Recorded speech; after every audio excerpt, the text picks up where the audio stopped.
everybody, it's Game Plus Game. Hi! This is super exciting because this is actually Mally's first working stream. You've come online and talked about animation before, right? But this is Mally's first stream, and he was really brave to want to do this because originally he was like, I'm just going to replace my face with a hamburger. And you're actually here in person, so that's kind of amazing. We should have done that. The hamburger was disgusting. Yeah. No, it was not okay. It was like he would talk, and then, I don't know how, but it was showing the wall behind your head. It was not okay. It was face cam. It was pretty cool. Alright, so what are we going to do today? We are going to look at a few scripts and to look at the little stone golem. And actually just as a starter to show what I'm interested in. We've got these little golems right here. We're gonna attack them and watch them. Zoom super close so we can see their little shady green eyes. Alright, so you notice there's a little golem.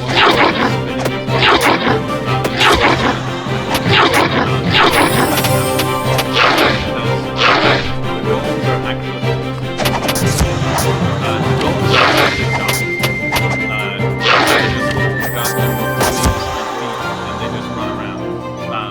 so that's some music is quite loud.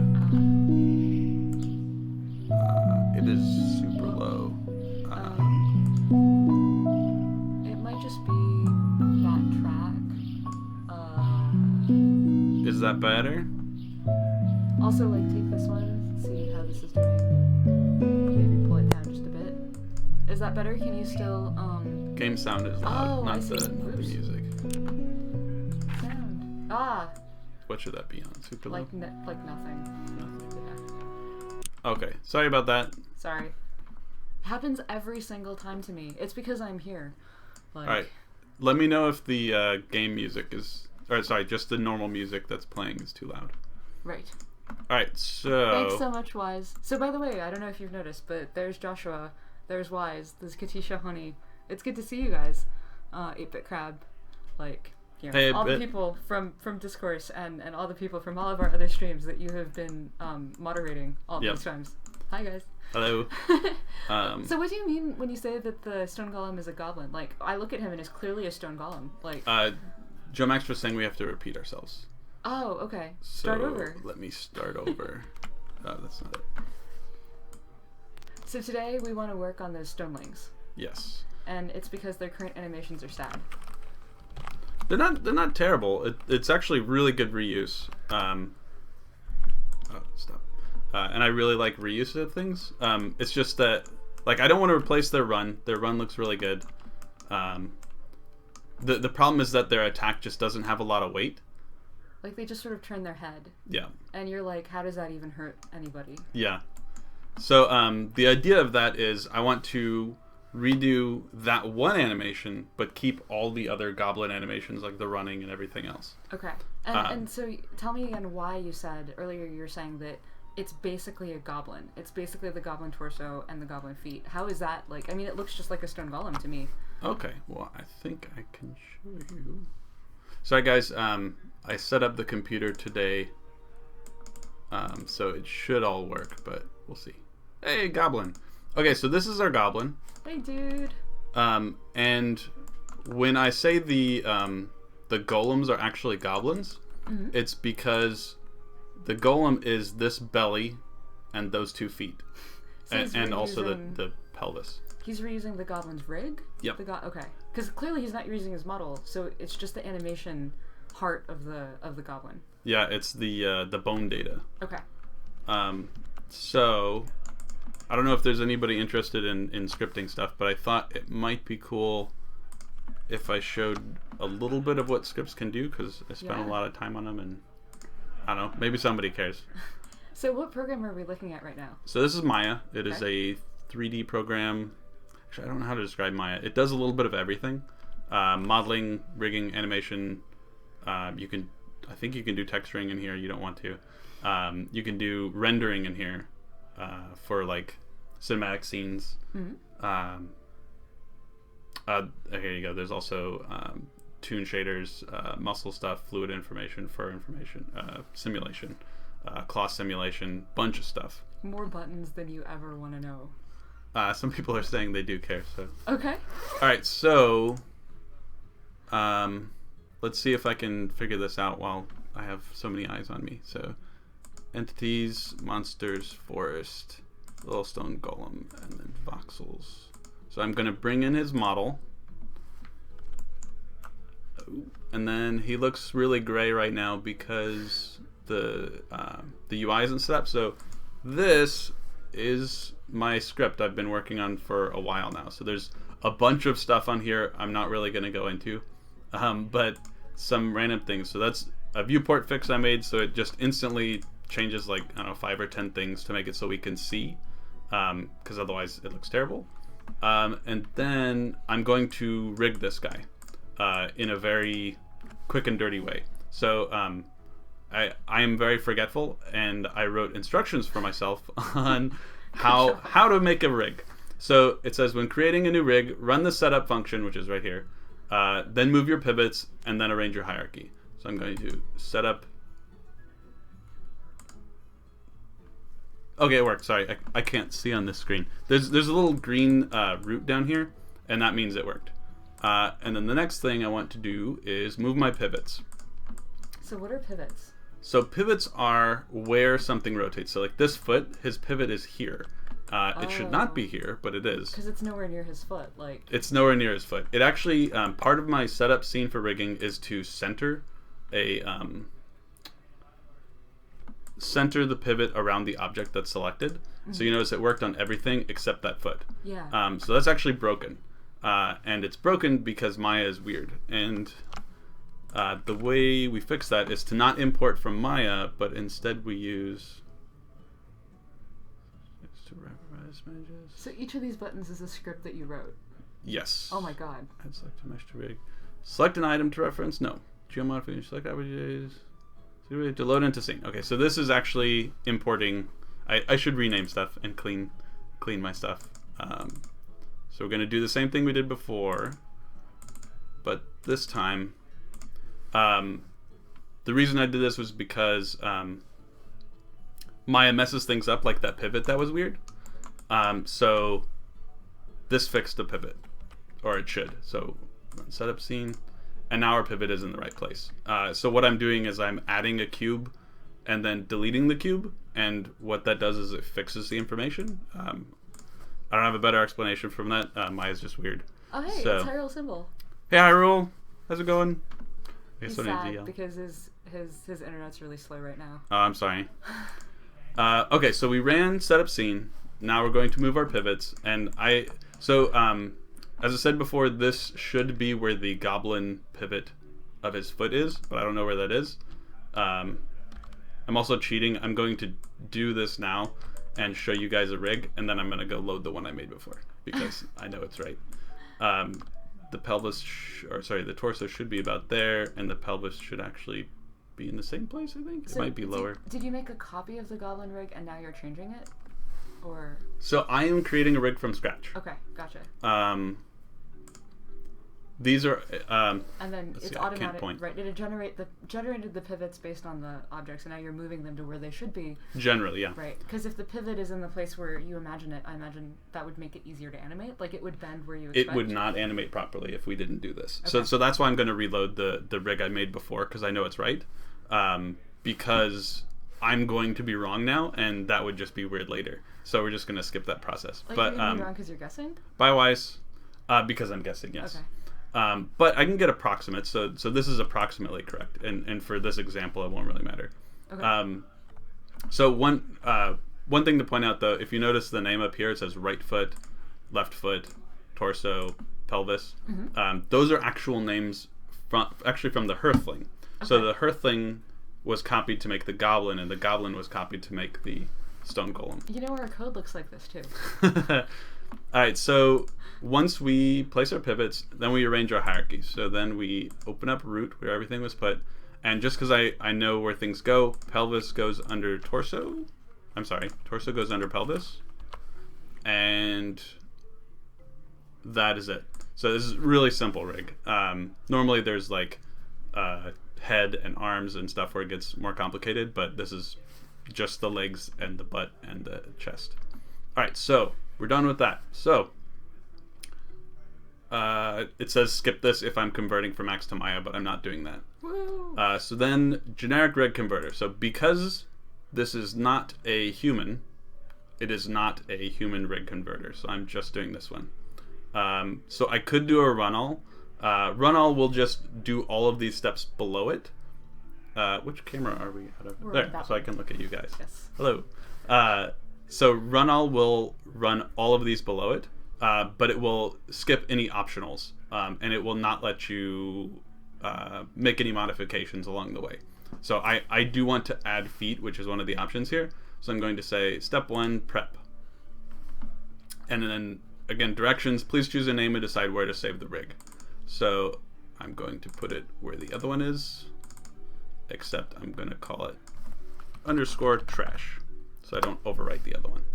And so then it popped a bunch of stuff out. And so nothing actually happened. It did a lot of things, but it didn't actually connect anything. So then I want to do the next button, which is select feet and then click. So I'm actually going to click on the geo and click on it. And again, it does something, but it's not really clear. So it added these little nodes down here. And I should probably add more directions, but this is creating a foot rig, and it creates these pivots which are named appropriately, and you have to grab the various pieces and then put them where you want them to be. So they should be centered on the foot, which they are already, and then these should be on the outside, and you know it because it says foot pivot outer. So this is where the foot will pivot outer, and that will make sense in a second. So I'm going to leave them where they are just to save time, and it'll make sense when I hit complete. So the only thing that changed visually is those green things went away, but what we got was some really cool stuff. So we have foot roll. Ooh. So now we can roll our foot, and we can bank our foot, and then we can also toe swivel. So just nice little things that help to animate. Yeah, I don't know if I'd say that. And then these are just simple controls that we can animate around and make him look like he's munching on something or something. All right, so now I'm going to open up the rig I made before and see how wrong I was. Not goblin. Stone column, actual one, open, don't save. All right, so this should actually be pretty standard. Yeah, there was nothing to do there. And then this one. Well, I was pretty close. Cool. Looks like the feet are a little bit lower, but all right. So, not to a bite. We could you could do anything. You can. I'm sorry. Talking to Gray Matter 222. He said, "Can you change the attack to a bite?" But I'm going to make it into a slam attack. So we could do a bite, but you see how small his mouth is, and you have to remember a Hearthling is maybe this tall. I should be able to bring in. Let's see. I want the reference editor, and then we're going to add a human male. So that's how big a Hearthling is. Of course, because it's his torso. Yeah, because he doesn't have a head. Right, yeah. So if he were to bite, if this little guy were to bite around, that's not visible. It's not huge. And one of the things about animation is just exaggeration. You want it to be really big and visible. So what I'm going to do is have him. He walks. Oh, let me back up. This is another part of animation, by the way, is videotaping yourself and then making a fool of yourself and then playing it back later. So, and Stephanie's helped. So, all animators do this. You can find some really funny stuff online. But he walks like this, basically. So I'm going to have him jump up and slam on the ground. Just to make it very visible. He gets higher and like approaches the height of the Hearthling. and then moves forward and slams into the ground, if that makes sense. We're just going for lots of movement that doesn't look unbelievable. It also, I imagine, helps because the camera's usually panned way out, so you want it to be something big enough so that you can see it, even if you're just seeing the tops of the guys, or like if there's obfuscating Hearthlings in between, because the Hearthlings are taller than him too. Yeah. So if you just did something little by the ground, it might be obfuscated by the knight's big hat or something. Sorry, so I don't want to do this. I want to reference in. So we're not giving out this tool at this point. We may give it out at some point. Probably not. We'll see. We'll see. We want to give out tools responsibly. How Yes. about that? And I'm not sure it would be responsible to give this out yet. No, it would not. It's very messy. So I want to select an item to reference. We're going to go to the same place. Monster. Forest. That's the big stone golem. Alright, so I'm referencing that. And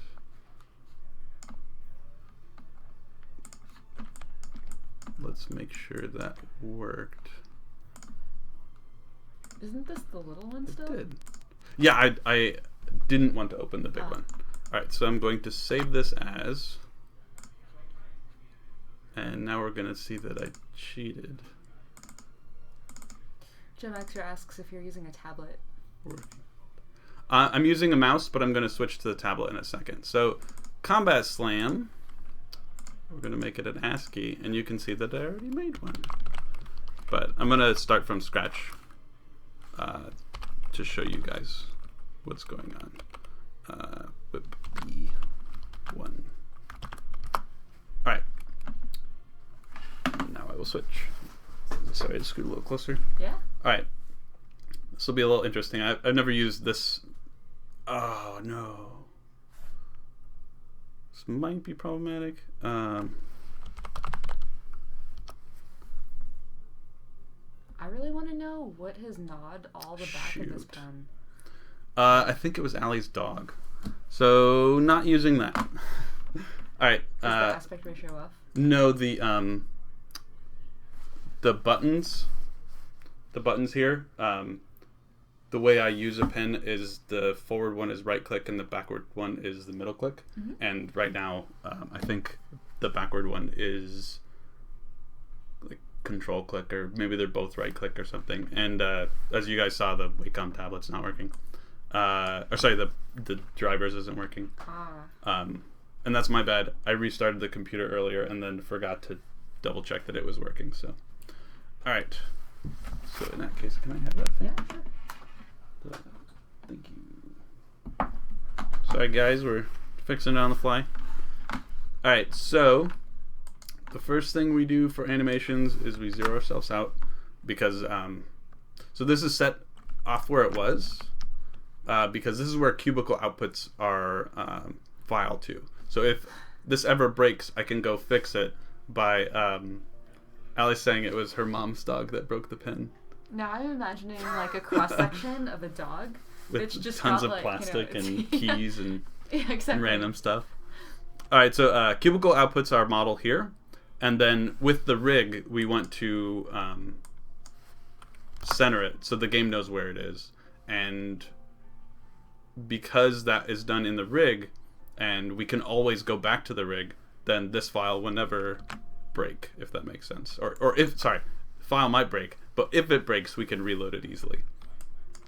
All right, so then we just start animating. We do want to make sure that we are in 30 frames per second, which we're not, so we have to change that. Windows, settings, preferences, and then animation. It's one of these settings to 30 frames, save, and then we gotta change this because it freaks out, because mine is fun.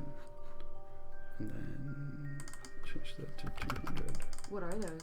I'm sorry. So this is the this is not the start time of the animation. This is the start time of the animation. Mm-hmm. Oh, is that right? Oh, weird. The Maya is labeling these incorrectly. So this is actually the beginning of the animation, the frame it starts on, and this is the frame it ends on. Okay. These outer ones are the frames that this bar can be at. So I could put like -100. And you'll see this number didn't change. We still start at 0, but this number changed. So now I can drag this to -100 if I want to. But I generally don't do that. I will do that here sometimes. Like, say I animate to 200, and then I'm like, okay, well, I think I want it at 150 instead. But I'm not sure. I could actually put 150 here, and it won't matter, won't delete anything. But if I'm like not sure if I want 150 or 160 or something, I can just play with this a lot easier.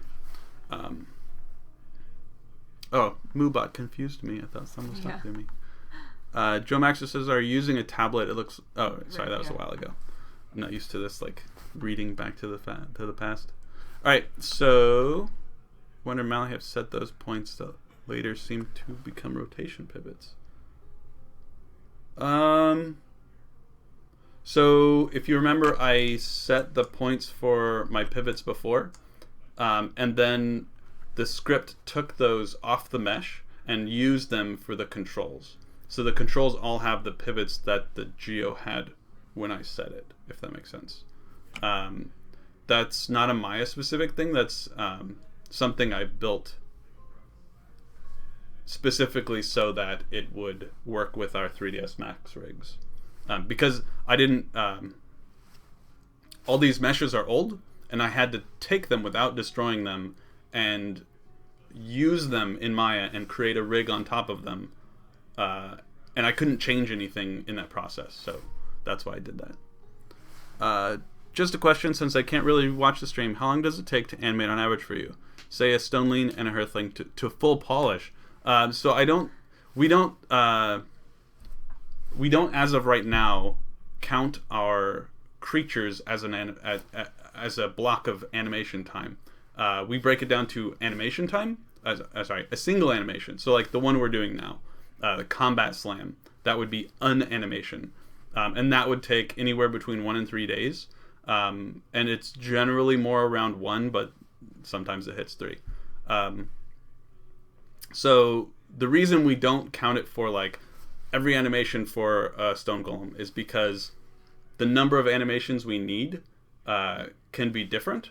Like definitely for a Hearthling versus a monster, like a bunny has like 5 or 6 animations, and a Hearthling has 93 or something, like a lot more. So that's why. What do you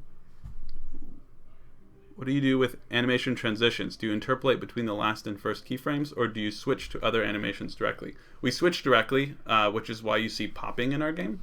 And if you ever see Hearthlings turn, they just pop 90 degrees. We've been talking... I don't know if you can see my hand. They just pop like that. We've been talking about getting transition animations and animation blending, which is 2 different things. One is a programmatic... Sorry, animation blending is a programmatic blend. So instead of going pop pop, the program would figure that out. Whereas a transition animation would say, I'm going to animate something that, like, maybe I do that and it goes up in between. But that would be... both of those are new tech, which we don't have. All right, so we have a rig. We're going to start the animation. So the first thing I do is I grab everything and I key it. It's the S key if you guys are interested. And I'm doing it on the wrong frame. So then we want it to be on the 0 frame. Bye, Allie. Thank you for modding a little bit. Then I'm going to key on the last frame too. So what that does doesn't really matter at this point, but it lets us always start and end on the same point. I'm sorry, there's something I forgot because we're not on my normal setup. I need to make it so this is all stepped animation, which is that. And then I have to change something else. So what's stepped animation? Stepped animation is like claymation. Everything will pop, and that's a good thing. It will like it'll be one move and then suddenly it'll be another move? Pose. It'll be one pose to a pose. Yes. So if I'm gonna flex my arm, so it effectively is like so. The stepped animation will go from here to here with no blending. It will just instantly pop. Okay. And the reason I'm doing that is just because that's a really easy way to get your base poses. Because what I want is to convey a motion, as opposed to, or sorry, not a motion, a pose. Mm-hmm. I don't want to convey a motion because motion is very difficult. You want to start with the most important frame, and once you get those important frames, then you can do the motion in between. I see. I heard that like when I was originally studying animation or reading about animation, that like really cool Disney animators would like draw the keyframes, and then they'd have like interns and junior animators draw the middle frames. So that's actually the way it still works. Okay. It's just that, is Maya doing your in-betweens? Yeah. Like, okay, I see. So you don't need interns anymore. They still use interns for this kind of stuff, but yeah. You do stepped, and then at some point you will switch to Bezier. Or it's called auto in Maya, but I believe it's called a Bezier handle. And then you keep polishing it. So Maya is a bad intern when it comes to creating these transition animations, the in-betweens. So you have to just polish it. You have to make it look good. So I think this is taking a long time. I didn't realize it takes so long. So I'm going to do just a few, and then I'm going to jump over to the animation and go from there. So you guys can see steps along the process, but you're not watching me do the really boring stuff all the way through. Joe Maxer asks, Stonehearth, how different is it keying the animation in Maya opposed to what Tom did in 3ds Max? Tom, there's nothing Tom did. It's not Tom. It's Max. So Max, I have heard. I haven't used it for modeling, but I've heard Max is a wonderful program for modeling. It is not a wonderful program for animating. I have not seen so bad a program for animating. Not that it's a bad program. It's just that there are some bugs that I'm doing all these weird hand animations on myself. I'm being emotive, but nobody sees it. So I feel really weird looking at the top of my head. Max just, it doesn't have tools there to help you animate better. Mm-hmm. And to be fair, Maya is not the best program out there. The last company I was at, we used XSI, Softimage, and that was amazing for animation. Like I didn't know how good it was until I stopped using it and started using Maya again. Softimage is wonderful. Unfortunately, Softimage is no longer being updated and will eventually be shut down, or I don't know how that works. But they're not updating it anymore, so there's no point in continuing to use Softimage because it'll never get fixed, it'll never get updated. So Maya's the way we went because it is the forefront of what Autodesk is doing. So. All right, so to go into animation stuff, I key the first and last frame just so that they're there, just in case. And then what I've found works well for me is I will go to frames of 10, so 10, 20, 30, 40, and I will do the general motions that I think I want to do.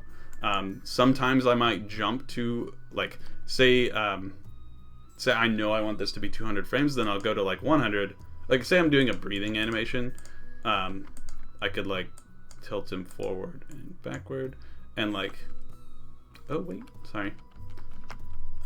This is always on my machine. So, all right. So what this does, I think it's called auto keyframe toggle. So that means that once I have a key, so this key, any other time that I just move and manipulate it, like here's my hand. I'm just moving with the mouse, and it created a key, so I can undo that, and the key's not there, and I redo it, and the key's there. Oops. So, like, that's it. All right, so going back to what is stepped animation, and let's see, we'll put that on 10, and then I'm gonna key it right there, and put this at So now we have a 20 frame animation. Oops. And you can see he's somewhat breathing, just to give you an idea. This is stepped animation. And if we want to look at... What's wrong with me? Graph editor. And then we put it in auto, which is a step that we'll do at some point. Now you can see it's interpolating between. So that's the difference between those types of keys. So if you look here, this is a stepped key because it stays exactly where it was, and then it changes to that next key, and then it stays exactly where it is. That's what step does. All right. Let's undo all of this. All right, so we don't want breathing, so I'm just, oh, no more undos. So I'm gonna get rid of delete. All right, so we're gonna have this guy selected. All right, we're going to have him, let's see, if he's like this, and then he's gonna go down with his head, and then push off, and then raise his arms up, and then come down with his body, and then his hands are gonna slam, and then he's gonna get back up. I actually didn't record reference for this one, for the one I made already, but it's always good to.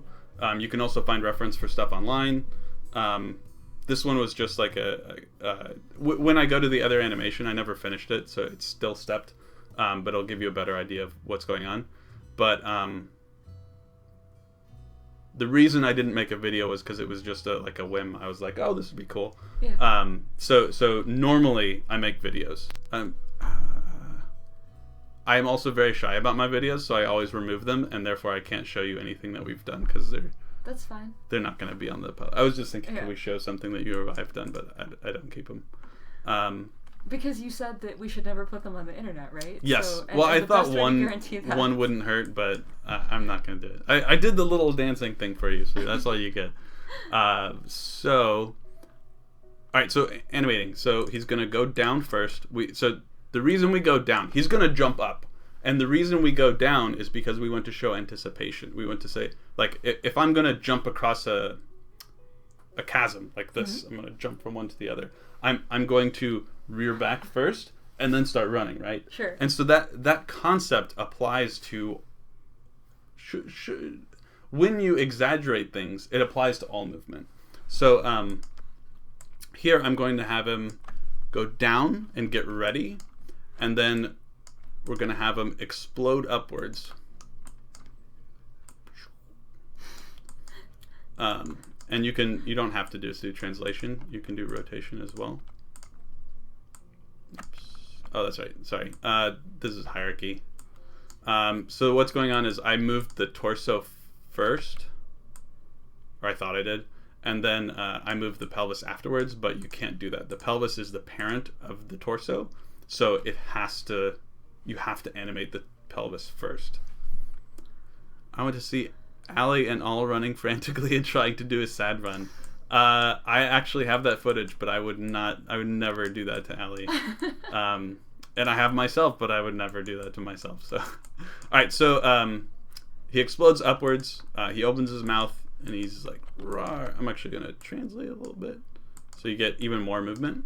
And then we're gonna go to 30, and so he's gonna continue his movement upwards. But now he's going to bring his feet with him.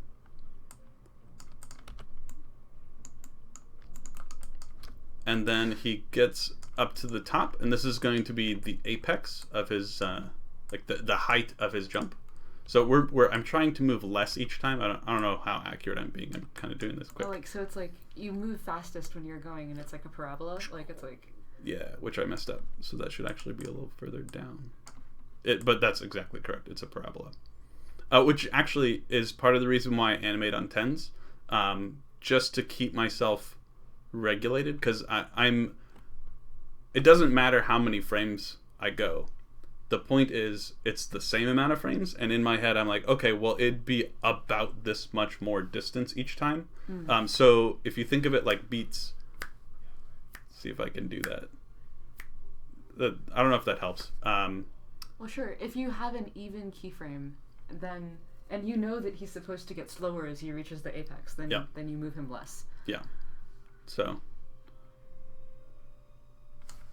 And then I always mess that up. So the comma and period will jump between frames. If you see at the bottom, I'm going from 30 to 40. It also works if you're like at some weird number, you can just jump back to the previous one. Get a couple or one question. How many attack animations are available for creatures in the game? I suppose it could be any number if you script it in Lua, but in practice, does any creature have more than one attack? We could have an infinite number. You are correct. We don't. That would require infinite time, which of course no one has. But what I'm saying is the animations cost a lot of time, and we won't find them in the golem because I'm sorry I didn't explain this before. The golem currently is the goblin. There is no difference. I am creating a difference with this rig. So if you notice, the only animation here is Combat Slam, which I made.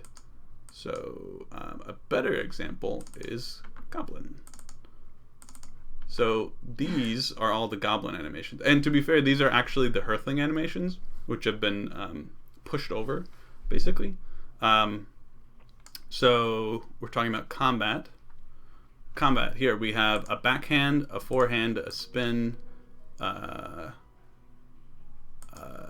a hit. This means you take damage, not deal it. Parry, and then two-handed attack and slam. So 1, 2, 3, 4, 5, 6. 6 attacks for the Hearthling. And then if we look at something else, like let's look at the big golem. I think he has 2 or 3.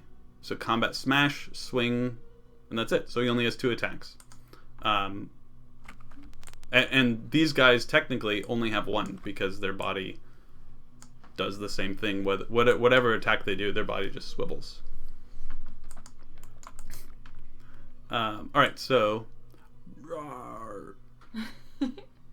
This is magic. I don't know, you've moved them around in space and it makes logical sense when you say it, but it's really cool to see it. Like...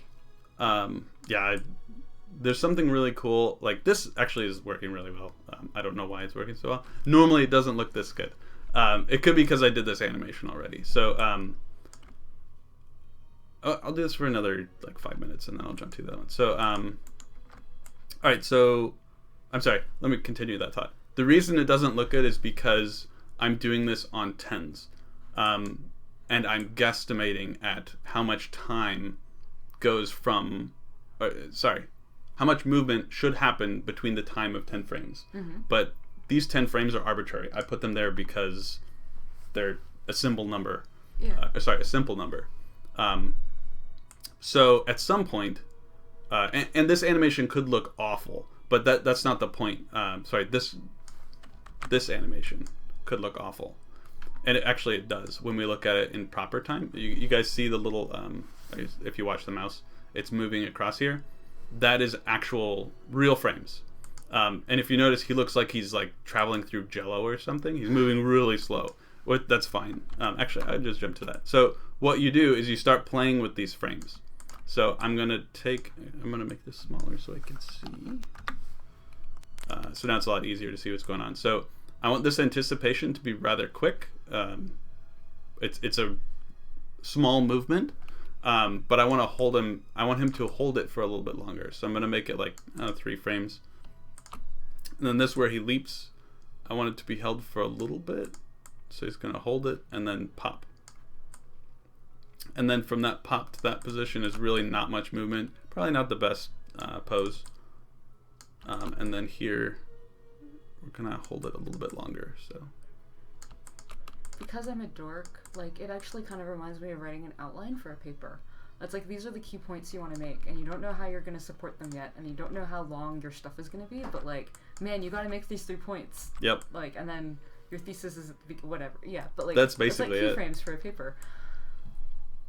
That is exactly right. It's like bulletin points, or like, this is what my topic is going to, or, like, first you're like, I'm going to make a slam attack, and then you're like, okay, well, he has to get down, he has to get up, he has to bring his hands up, he has to hit the ground, and then he has to go back to his stand. And so if you make those things, then you can arrange them to times that feel relatively good to you, and then you can start smoothing them out and doing more in between. So let's see. So I could barely load models into Blender too. Blender is kind of a weird program. Just opening it is a little scary. Maya, Max, and Softimage all have very similar viewports. The controls are a little bit different in each one, but they're generally the same. Blender is like walking into a different planet or something. Modo is another program that's just like, what is going on? But Blender's free, which is awesome. And Modo does really good things for hard surface modeling and other things. So there are purposes for it. So will there be more customization for designing your own buildings and also more enemy spawns from normal mode and hard? Yeah, I think that we are far from finished with the building editor. But before we go to adding more elements to the building editor, we're probably going to clean up the building UI. The building UI is really... The building UI that we have right now was built to accommodate a building system that did not and always crashed when you made interior walls. So we just made it super hard to make interior walls, and now that you can make interior walls, the building UI no longer makes any sense. Not that it ever made any sense. None of you ever knew that, right? Like, anyway. So we need to fix that. And then once we fix that, there's a bunch of enhancements we want to make specifically about slab tools. Like, how is it that we can make like transparent walls? Like, how if you're using the slab tool, how can we make some of the slabs transparent when you take your walls down in RPG mode? And how can we make the roofs make sense and behave correctly if you're using the slab tool? But like, you know, can we denote some slabs as walls and roofs? That's something that I'd be very interested in us taking a look at. And then after that, we can talk more about building customizations. I would be really curious, actually, as to what kind of building customizations you're interested in. Like, would you like more furniture and doodads to put on your buildings? Or would you like more colors in your buildings? Or more patterns in the walls? Or, Ali calls it gingerbread, but like more stuff on the outside? Would you like it? You know, I'd be very curious to see what you're interested in. Why not make the feet children of the pelvis? Wouldn't it help when he changes balance? So, two problems with that. One is the 3ds Max rig, they were not children of the pelvis before. So I cannot change the hierarchy unless I want to redo every animation. It's essentially making a new rig. Even though that's such a minor change, that is different. Therefore, it is different. It's not the same, therefore it's not equal.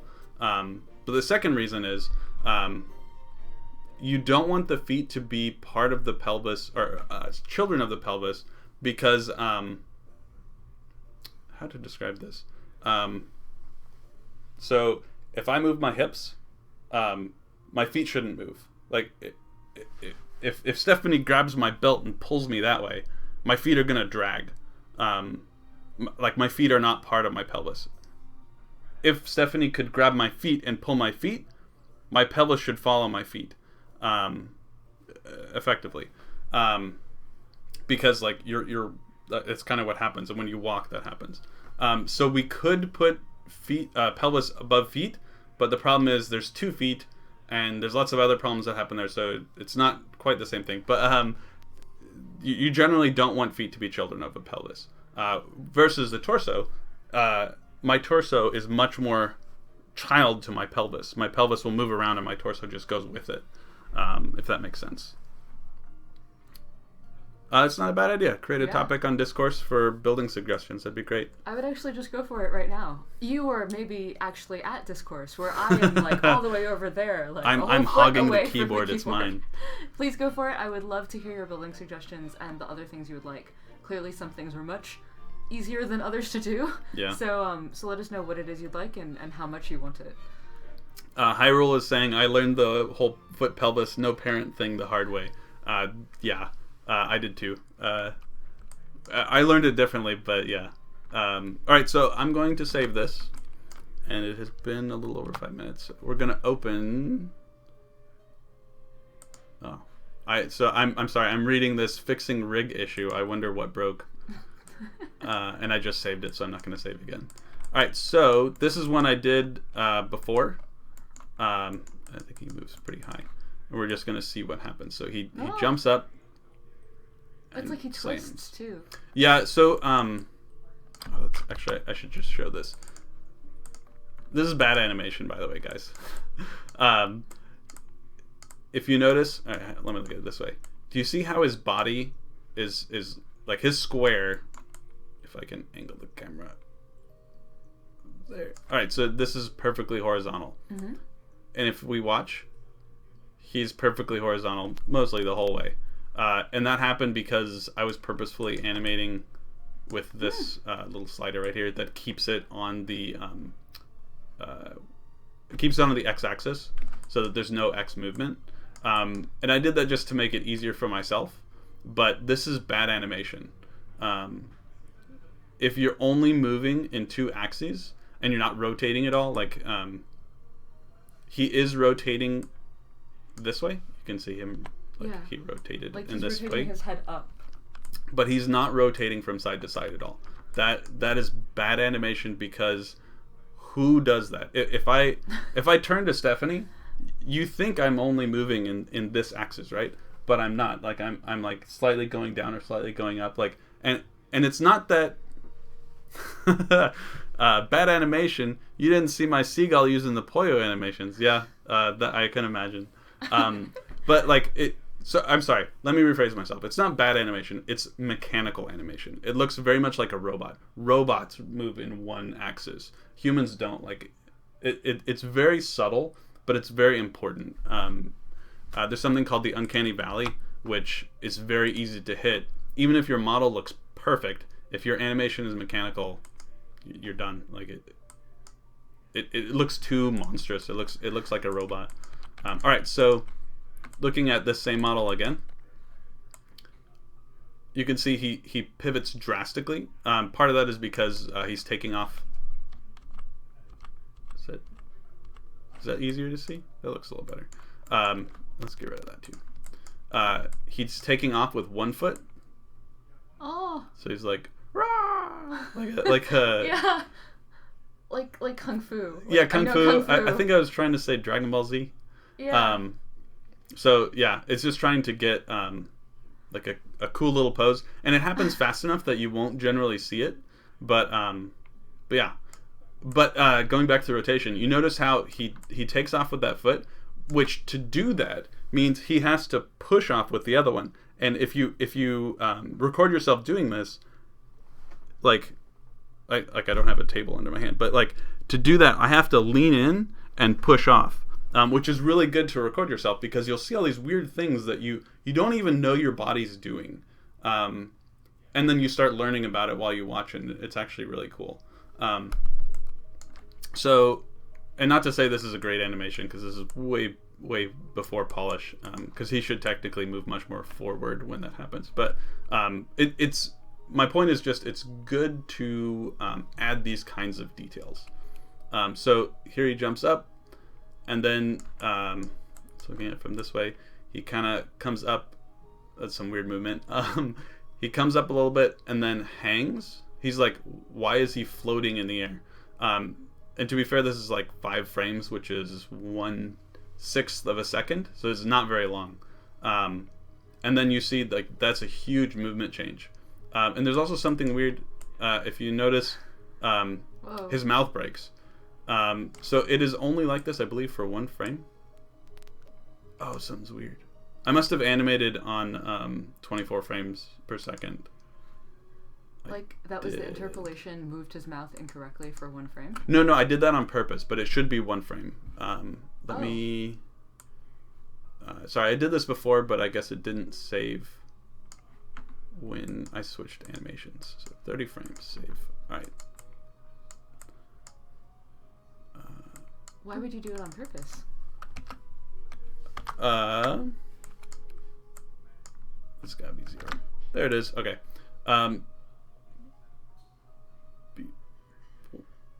2 frames. So I made it 2 frames. So the reason I do that on purpose is because we don't have scale. So because we don't have scale, let's see. All right, so it's not working.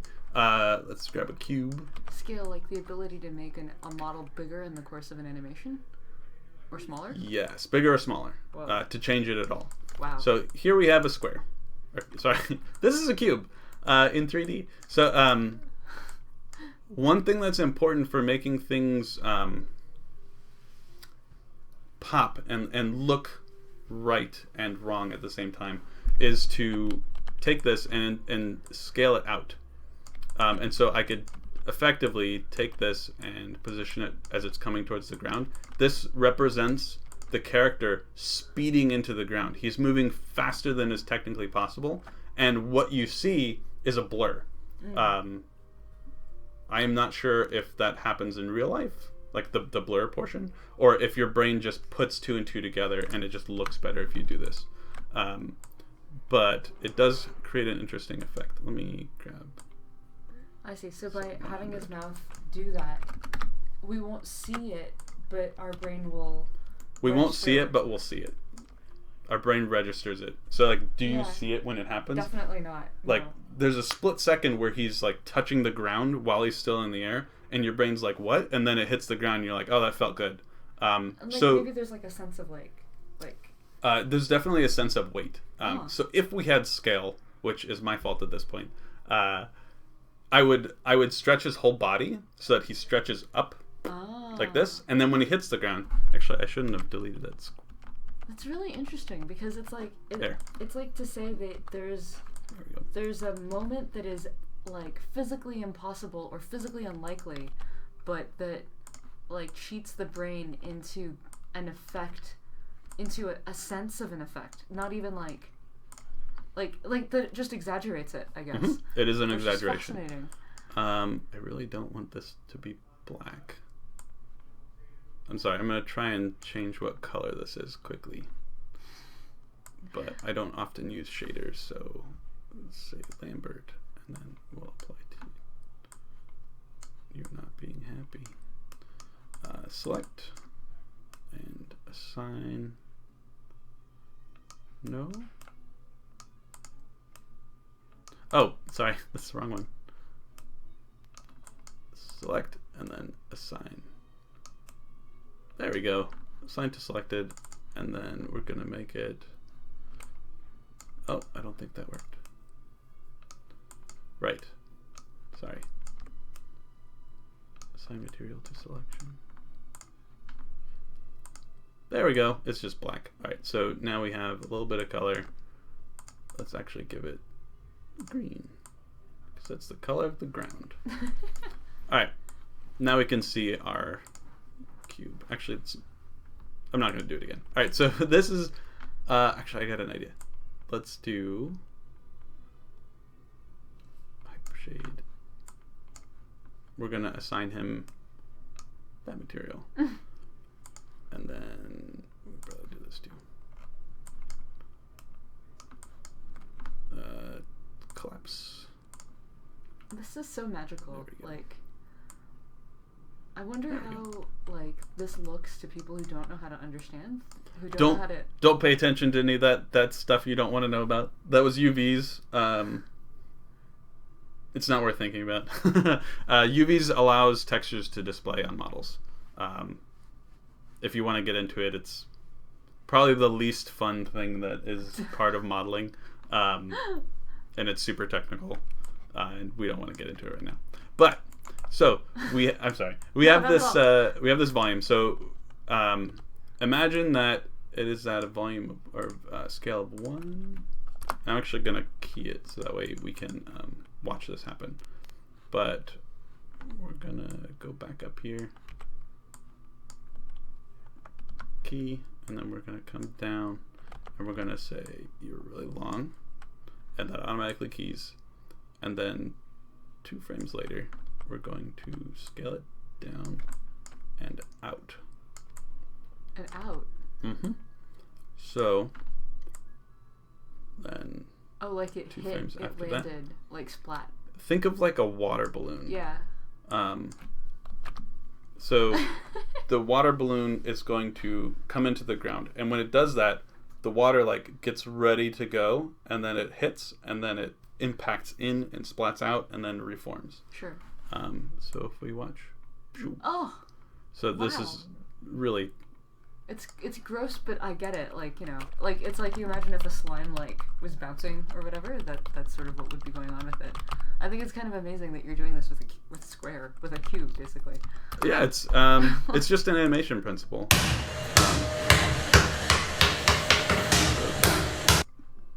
Sorry, I'm trying to find an animation bouncing ball reference video. Like where the ball like hits the ground and swooshes out, and then probably can't show this, can we? What? Showing YouTube videos on our stream. I don't actually know what happens. I'm not gonna do this. But so if you guys look up bouncing ball reference or like animating a ball bouncing, you can easily find reference. It's actually probably better to look up images. Oh, because it's hard to see in real time. Yeah, here's a great one. And this we can probably show. So I don't know whose this is. Congrats, or thank you for letting us show this, but if you see the ball is traveling and then here it extends and there it compresses and then it continues and does less of that each bounce it hits. So it's just something that happens in animation, and it's really good to show because it creates weight. And because we don't have scale, I'm faking it by doing this. Unfortunately, I don't really have a way to make him wider except to put his hands out here. Sure. And then you notice he hits and then kind of uncompresses. Yeah. So that's important because that's effectively the same principle, but we don't have any scale. So I'm using what I've got. I'm using translation rotation to get the same effect. And then he gets himself up and brush himself out. Just is there anything still playing on YouTube? Just checking. No. Okay, cool. YouTube is quite loud. I'm sorry. I should have muted it too. Yeah. Woohoo! So this is effectively our animation. That is awesome. That's weird. So let's see what's going on there. 100 frames. I like how one of his fists is just out like there. It's like like I really like I'm taking up all this space, and how it just feeds right back into his stepping back into place. And oh, here? Yeah. So let's delete that. This is actually a complicated problem. You have these weird problems when you animate creatures that aren't real. So this guy has 2 legs and that's it. And like when he launches, I'm kind of faking it and having him take off with 1 foot. Yeah. But when he lands, how does he get up from here? Like he has no way to get up. He's just stuck. I also have a problem of he must be here, right at that black cross line. Right. Like you need to get him back home. Yeah, he has to get to this pose. Because that's the only place he can be at the end of this without creating a new pop. So I just have him like this is completely defying logic and reality, but he just like lifts 1 foot up and then somehow lifts the rest of his body up and then makes it to the place where he's standing and he's good to go. So sometimes you just you cheat, and because animation is in fact not ruled by any sort of reality, you can do stuff like this. Bruno, no, it won't be in the next version. So first off, I have to finish it. But even if I did, but actually, let me try and put this into the game on this computer. Why is Explorer not here? It's because XSplit is on. No, this Explorer, File Explorer. Yeah. There we go. I'm sorry, I'm doing something on the other screen. Little stone golem. Yes. And then I can't do both of these at once. And then we're gonna go to Radiant Assets. No. Can you talk about something for a second? Sorry. Oh, yeah, sure. Do you guys have any questions for Mally while we are here with him? Sure. Let's see. How does it walk though? It's kind of interesting because like I don't have a very good like sense of why things or how the limbs connect on these guys. I mean, like, because there are no real stone golems in the world, and also there's no connection between their limbs and their torsos. So I guess it's sort of like, you know, like they're just the goblin feet and the torso, and we just kind of make it up, and it's like, okay, it works because no one knows what a stone golem looks like. It just looks right enough. Jim Maxter says, talk about A21. Gosh, A21 is a really interesting release because it follows on A20 very closely in terms of features. And we did this on purpose because when we have very disparate feature releases, we don't have an opportunity to finish a lot of the things that that were like half baked, or that we were like, hey, wouldn't this be cool? But then, like, you know, it doesn't fit in the 6-week period. So A21, so if A20 was about happiness, A21 is about Hearthling traits. Like A20 is like, oh, how do I feel when stuff happens? And then A21 is, how do I feel that's different than how Mally feels, that's different than how Richard feels about stuff. Like, and so Hearthling traits will allow you to have different Hearthlings react differently to different things, or at least have different Hearthlings have different behaviors because of something that makes them unique. And this is something that we've wanted in Stonehearth for years and years and years now, and so I'm really excited to see it. It's like, we started going there with the journal entries, and I actually, like, the journal entries were something I was super excited about. And in fact, I remember, like, I just gotten married. Like, Rodrigo and I just gotten married, and, like, I was in, like, a complete overdrive from the wedding. So, like, you know, when you're planning a wedding, you like, can't stop. There's, like, things you have to do at every moment. And so it was, like, the day after our wedding or something, and he was sleeping in, and I was like, oh my god, like, I'm still in overdrive, I've got to do something. And so I just started writing journal entries. Like, I wasn't working on Stonehearth yet. I was like, so that's how much I like them. That's how much I want Stonehearth to have, for the Hearthlings to have different personalities. And that was, like, I'd invented that morning, like, oh, here's the like, cheerful personality, and here's the, like, academic personality. And that was the day that I decided to teach myself jQuery. Like, I'm there with the laptop, and he's like, what are you doing? And I'm like, I'm learning jQuery. So yeah, so I'm super excited about A21 because the traits are actually those personalities, these character archetypes expressed in code, like expressed in gameplay, expressed in actions. They're not just the Hearthlings writing about how they feel. They're actually, they should, if this comes out, they're you seeing the Hearthling moving and behaving differently. And because of the way the traits are written, they interact a lot with the happiness, the thought system, and so we're revisiting some of that, like, architecturally in the code as we go forward. Okay, I can, am I good to... You're good. Okay. Thank you very much. It turns out we can't do this now, because I copied the wrong files from my machine, so we can't show you. So this is the best we got. Let's see, did that happen again? Let's do 60. So I'm sorry. You guys can imagine that he's punching a Hearthling. But it's sad. With his head. And his fist. Yeah, and his fist. It comes in like that. It's just that they're so much smaller than his head. Anyway, yes. But it should feel a little better than this movement. So definitely more visible, especially from distance. So, like, let's see, get rid of those. So, like, this is much more visible than the spinny body. From the trait stream, Master Crafter became Artisan, but I have a suggestion there, Perfectionist. Ooh. Put it on the discourse and at Brockar. He is currently working through that trait document right now with Albert. At Brockar? Yeah. Like that? Yeah. Like that? Yeah. With no space.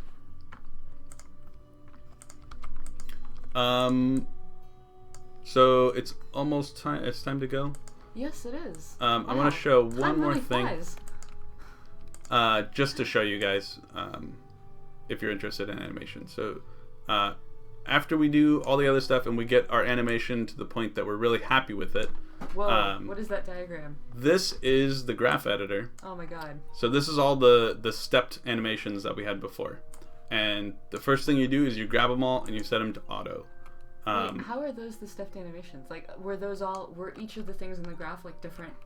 Yeah, parts so like of the this dude? is translate X of Oh. the root control. Let's grab a foot control. I So see. this is translate Y. So that is a value of 0, and then Right. it goes down negative 0.805, and then it goes up. So we're going to grab everything and convert them from stepped to auto. It looks and like then, a metro. Like.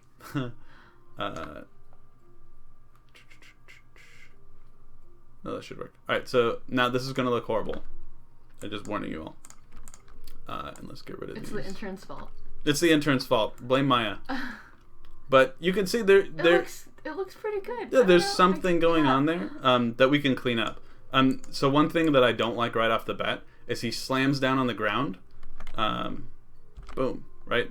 And he doesn't hold this pose long enough. So he just starts getting up and going back to where he was. So that's where I'd be like, okay, I'm going to add a few frames or add another pose or just lengthen that time out to polish it. Like, that's polish. It's like, I don't like this about the animation. I'm going to fix that and then move on to something else. So if you wanted to do that, you can grab everything and change it all at once, or you can grab individual. You can actually keep animating in the same way that we were before. Just move the timeline to where you want it to be, and then grab a control and adjust it. Like, that's perfectly fine.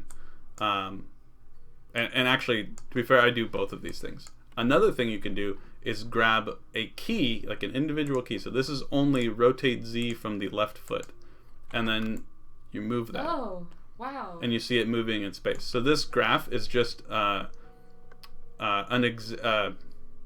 second view of what's going on in three-dimensional space. That's really trippy, actually. Yeah, it definitely plays with your head until you like figure out what's going on, and even then sometimes.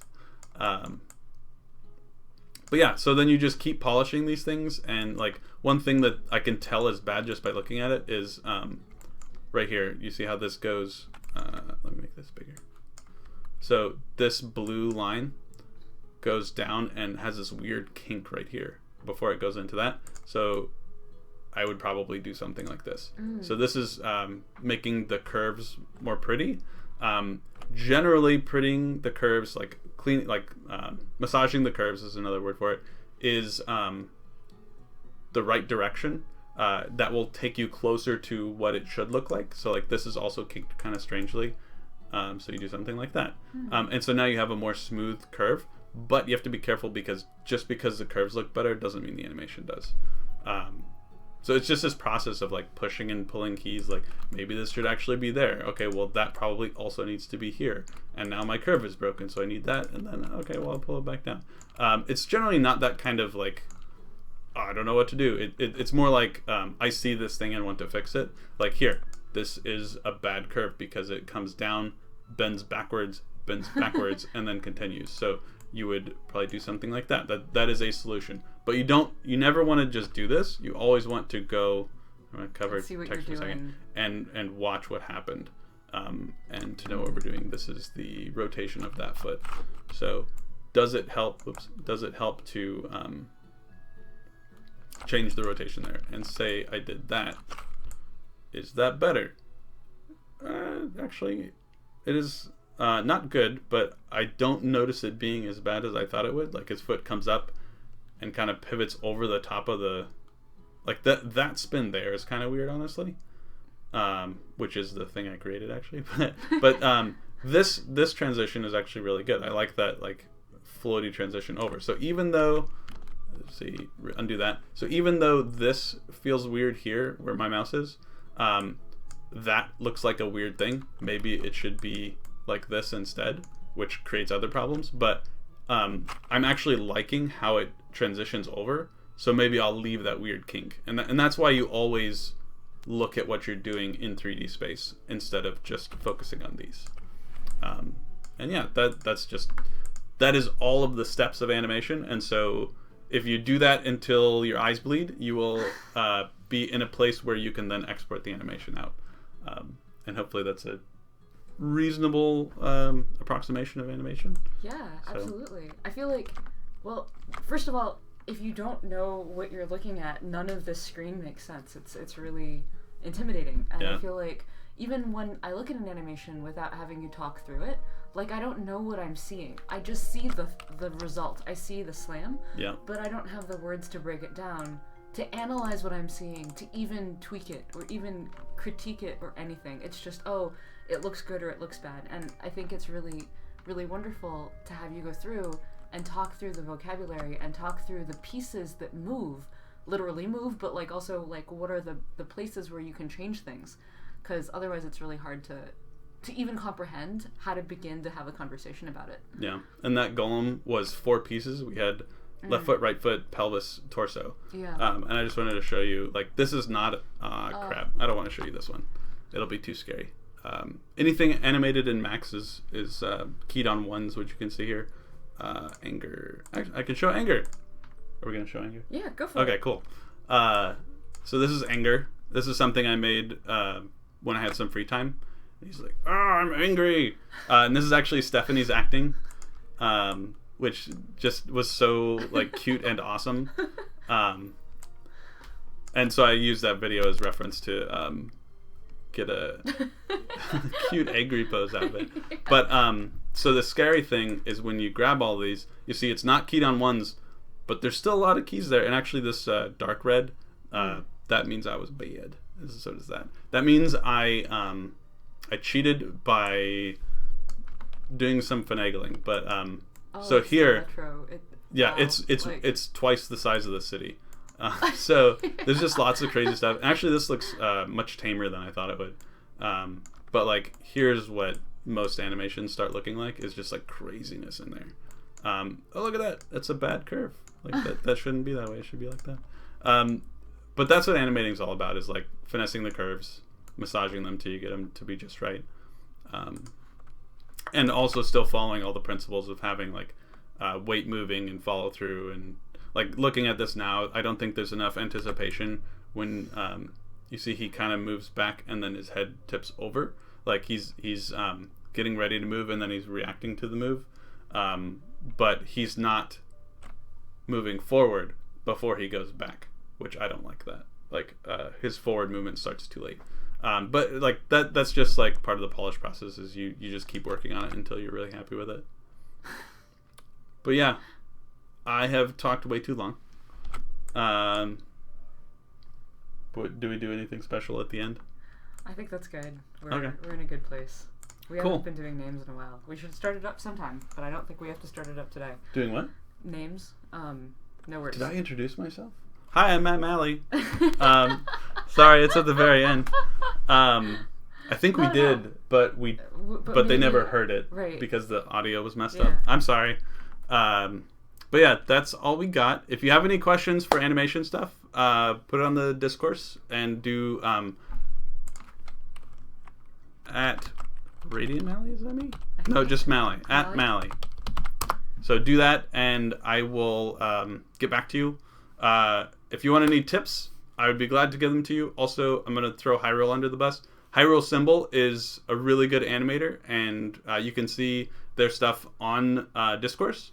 And if you ask them questions, I'm sure they'd be willing to help out too. So yeah, really amazing stuff, Hyrule. Like just watching you animate, like starting from your Archer all the way to your more recent stuff. Like we just find it really amazing. Sadly. But he might still be watching. Oh yeah, later. From YouTube. From the future.